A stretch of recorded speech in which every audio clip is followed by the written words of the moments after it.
আখেরাত লম্বা না দুনিয়া লম্বা বলেন? কিন্তু মজার বিষয় হলো লম্বা হলো আখেরাত, স্বল্প হলো দুনিয়া। কিন্তু আল্লাহ তাআলা আমার হায়াত, আমার সময় স্বল্প দুনিয়ার জন্যই দিছেন বেশি, আর অনন্তকালের আখেরাতের জন্য আমল চাইছেন অল্প অল্প। সকাল 6টা বাজে 4 রাকাত ফজরের নামাজ, তাহলে 10 মিনিটের বিষয়। আবার দুপুর 1:30টা বাজে 10 রাকাত জোহরের নামাজ, 20 মিনিটের সময়।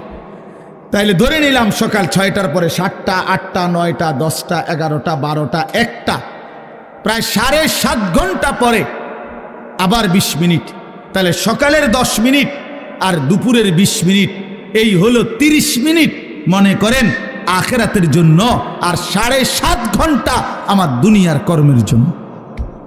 তাহলে স্বল্প সময়ের দুনিয়ার জন্য আমারে সুযোগ দিলেন বেশি, অনন্তকালের আখেরাতের জন্য আমলের জন্য চাইলেন আমার কাছে অল্প সময়। এটাও আল্লাহর জন্য আমরা দেব না? এটা ইনসাফ হইল? এটা বিবেকের দাবি হইল ভাইয়া? অতএব আমি অনুরোধ করছি, মেহেরবানি করে আমরা ভাবতে শিখি।